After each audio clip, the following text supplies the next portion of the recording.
Hey friends, welcome back to another video. Just get home from work and see Josh Kelly's out for a couple of weeks. How convenient, eh?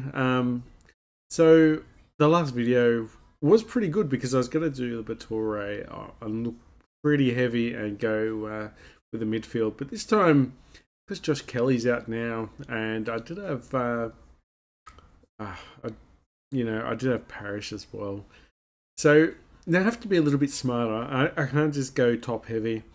I mean, I've got so many options now I can look at, but to try and be a bit clever, to try and stretch what I got, because it's not even half the season, and we're already in dire straits. We've been in dire straits since round one, to be fair. But anyway, so Parrish and Josh Kelly out. I'm getting Jack Steele in because he's cheap, 532,000. He did have a slow start, and then now he's starting to fire up again. So we're going Jack Steele. And same reason again with Jack Sinclair as well.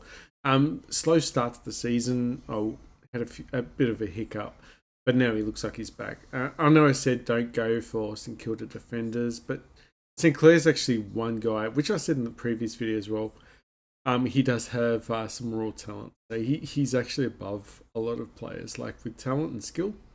So hopefully we can, plus he's 537. The other guy we're looking at too is Sicily as well, but I think we're going to go Sinclair just because we need that extra money, which will now bank us, 97,800. Eventually when Atkins scores and hopefully gets another 100,000 on top. Hopefully we can get Mills in. That would be the plan. Try and get Mills. I mean, the forward line was hard to get someone in as well. I mean, I was looking at people like Candelio. Doesn't look like he's that consistent. I could have went top heavy and still went Butters, just because it looks better. It doesn't mean it's going to be long term better, but at least this week I'd be able to, flex a little bit having Butters because it just looks better after the 184. So everyone will be like, oh, your team looks massive because everyone's a bit biased towards Butters. But if you actually have a look at his scores, he's not that consistent. He's consistent, but probably Rosie's still even better than Butters. But overall, just consistency-wise anyway. But yeah, it's hard to argue because, everyone's going to be biased towards Butters. Even I wouldn't mind looking at Butters in my side, but we just know what the price is. The price is we're going to run out of trades a little bit quicker. But if we do it this way, we'd be able to go Atkins to Mills, hopefully. And then, Concorda hopefully gets back on the field. And then hopefully we can upgrade him as well. Parker's another guy I should be looking at too. Parker's pretty cheap. So I could possibly, Parker's about the same price as Sinclair actually. So the only other option I'd think of as well is probably going, Luke Parker, and going from there. But I think Sinclair's got a taller, bigger ceiling. Probably better potential is scoring, even though Parker is a midfielder. But in the past, Parker used to go missing in the bigger games as well. So there is that, but possibly, I don't know. It's just whatever I choose, someone's going to get injured, and it's just going to get worse and worse and worse. It's just crazy. So Steele and Sinclair for now. If I do change my mind, it's probably going to be Sinclair to Parker. Or, maybe Cognelio, but really, I'm not really wound on Cognelio because they're just not consistent enough.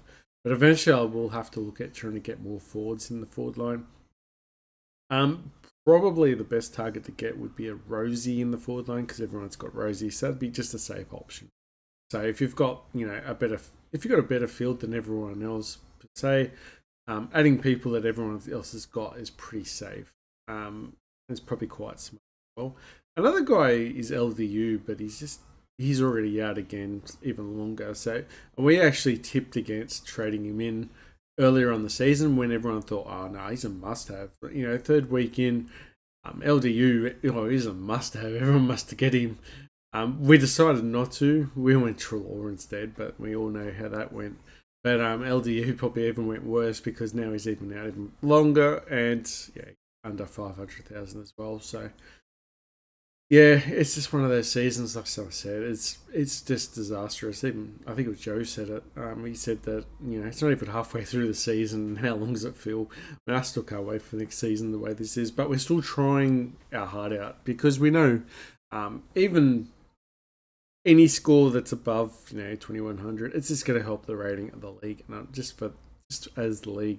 And I still potentially could still make top eight, so I'm not totally out this league. I'm probably out of the ratings just because the tail end of it all, but we can still have fun trying to knock out a couple of people and do some upsets. So that's what I'm all about, just having a bit of fun and look at the team. And yeah, whether or not we go Sinclair, let me know in the comments what's happening with you guys. Oliver is out as well, so you guys will have Oliver problems. I don't. So it does even out a little bit, but I was hoping, we could even possibly still keep Parrish and Kelly. I was actually eyeing down. So this would be right now if we go ratings or not. You could possibly, go, all right, we'll just keep those two guys in through the bye rounds, and hopefully we don't lose too much. Because if we next week we're going to win a game in the league.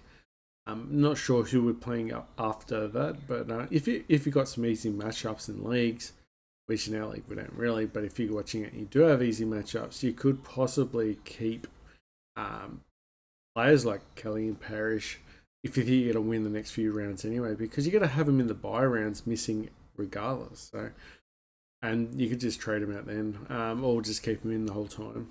Okay. Yeah, this is fun and games at the moment, so yeah, I'm pretty keen on not getting Butters in, even though it's 620,000. It's just crazy. I mean, we can afford it with plus 90,000 of Copper Sinclair. So as you can see, we'll have 620 something in like to spend. So we could possibly still get Butters if we get a bit of if we get a hot flush and we get desperate just for looks and even for the hell of it. Let's just have a look. Yeah, we could. You could even get rid. You could just get rid of Sinclair and put Butters in, and it would place Angwin in the forward line. And I don't know. It's just silly. Anyway, guys, thanks for watching, and good luck out there. It's jungle. See you guys. Bye.